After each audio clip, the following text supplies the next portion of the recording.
काही 10 वाजता युती संदर्भात घोषणा करणार आहात. अखेर काय ठरलं आहे आणि युतीबाबतची तुमची भूमिका काय आहे?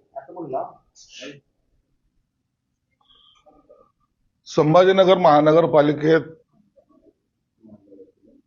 शिवसेना भाजपची युती व्हावी असा प्रयत्न मुख्यमंत्री साहेबांनी केला, उपमुख्यमंत्री साहेबांनी केला. आम्ही स्थानिक पातळीवर त्यासाठी वारंवार त्यांच्याशी बैठका घेण्याचा प्रयत्न केला. स्थानिक भाजप कार्यकर्ते पहिल्यापासूनच एक वेगळ्या भूमिकेत मला पाहायला मिळाले होते. शंका त्याच वेळेला आली होती, परंतु नेत्यांचा आग्रह आहे, नेत्यांनी सांगितलेलं आहे आपल्याला युतीत लढायचंय आणि संभाजीनगर शहर हे सेन्सिटिव्ह शहर आहे. इथं थोडीही चूक फार महागात पडेल हे याची कल्पना असल्यामुळे मी दरवेळेला त्यांना फोन करून, स्थानिक नेत्याला फोन करून की आपण बैठक घेतली पाहिजे असा आग्रह त्यांच्याकडे धरत होतो. युतीच्या जवळपास 9-10 बैठका झाल्या. यामध्ये एक बैठक तर बावनकुळे साहेबांबरोबर सुद्धा झाली.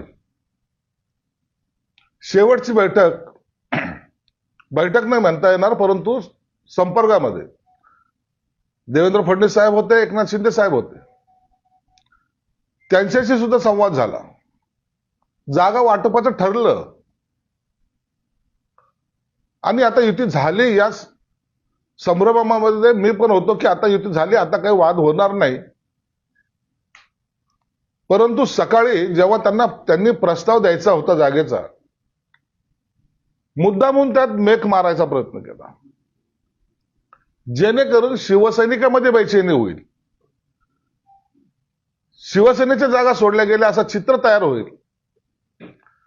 आणि तसा प्रस्ताव त्यांनी माझ्याकडे काल दुपारी 4:30 वाजता आणला होता.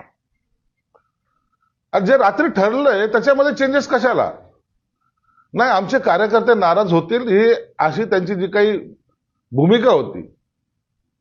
याचाच अर्थ होता एकीकडे त्यांच्या उमेदवाराला फॉर्म भरायला सांगणे आणि दुसरीकडे युतीच्या चर्चा चालू आहेत असं दाखवणं. कालचा प्रस्ताव तर हो चुकी झाल्यात असं सांगून सुद्धा आतापर्यंत या घडीला, या क्षणाला सुद्धा त्यांनी कोणताही प्रस्ताव त्या चुकीच्या दुरुस्त्या केल्या नाहीत आणि नवीन जो प्रस्ताव तो दिलाही नाही. म्हणून आम्ही जे काही आग्रही होतो त्या भूमिकेला त्यांनी तडा दिलाय. स्वतःची ताकद आमची वाढली, आम्ही काही करू शकतो हा जो त्यांच्या मनामध्ये जो काही म्हणजे अहंकार आहे, त्या अहंकाराचा अंत आज शिवसेना भाजपची युती तोडण्यामध्ये झालेली आहे. आम्हाला वाईट वाटतं या गोष्टीचं.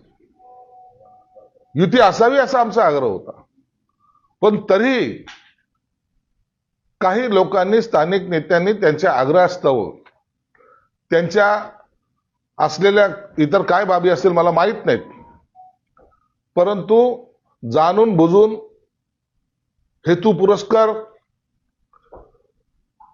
आपल्याला युती तोडायची असा त्यांच्या मनामधला असलेला डाव साधत त्यांनी अखेरला आमच्या बरोबर युती तोडलेली आहे.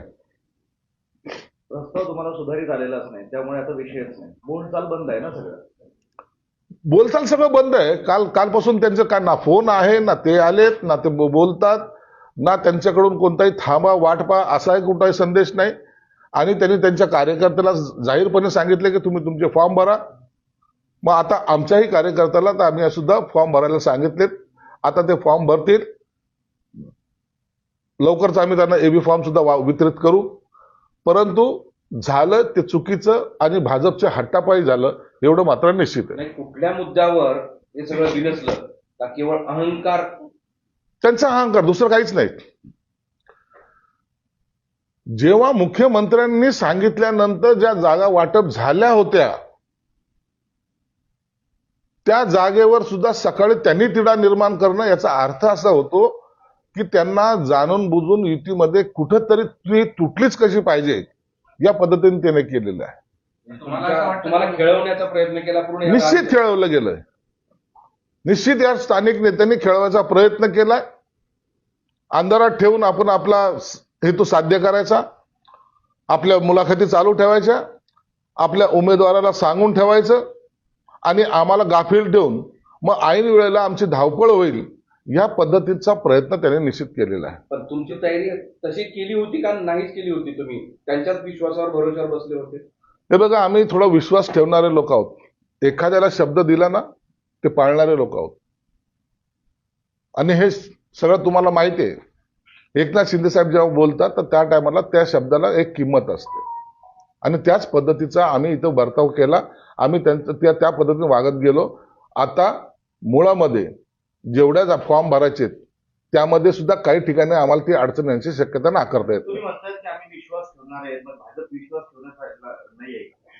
आता त्यांनी काय विश्वासघात केला म्हणा की त्यांची पॉलिसी अशी होती हे मला सांगता येणार नाही, परंतु त्यांच्याकडूनच युती तुटली गेली हे एवढं मात्र निश्चित आहे. असं आहे की तुम्ही कुणी युती तोडली? भाजपच्या कोणत्या नेत्यांनी तोडली का सगळ्यांनीच तोडली? कोण कोण हे जबाबदार? सगळे जॉईंट असतात हो.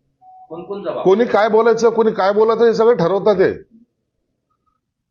आणि ते मग एकाने एका वेळेला बोलायचं, दुसऱ्याने दुसऱ्या वेळेला बोलायचं, तिसऱ्याने तिसऱ्या वेळेला बोलायचं, असं करून मग आम्ही सगळेजण एकत्र बसतो म्हणायचं. मग ते त्यांची बैठक कधी होत असते, परंतु त्या बैठकीमध्ये आणखीन ठरलं नाही असं शेवटला वाक्य फेकायचं. हे सगळं विचित्र होतं, अत्यंत विचित्र होतं. युतीचे विलन कोण आहेत तुमच्यामध्ये भाजपातले नेते? व्हिलन काय? आता आम्ही इथलच्या स्थानिक नेत्यांच्याच दोषामुळं किंवा त्यांच्या अहमपणामुळं, त्यांच्या अहंकारामुळे ही ती तुटली एवढं निश्चित आहे. पण मुख्यमंत्र्यांसोबत जी बैठक झाली होती त्यात नेमकं काय ठरलं होतं आणि ते त्या इथल्या नेत्यांना मान्य का झालं नाही? आता मुख्यमंत्री साहेबांतर्फे एक दूत आले होता, त्याच्याकडे जवळपास परवा रात्रीच 3:45 वाजेपर्यंत या सगळ्या बैठकांमध्ये आमचं बोलणं चालू होतं. मुख्यमंत्री साहेबांनी जे काय 1-2 जागाचा हट्ट आमचा होता त्याच्यामध्ये समाधानकारक तोडगाही काढला होता. परंतु सकाळी पुन्हा फक्त तुम्हाला ती मुख्यमंत्री साहेबांनी दिलेल्या जो काही फॉर्म्युला होता त्याच्यावर फक्त तो कागदावर उतरून आमच्याकडे आणायचा होता.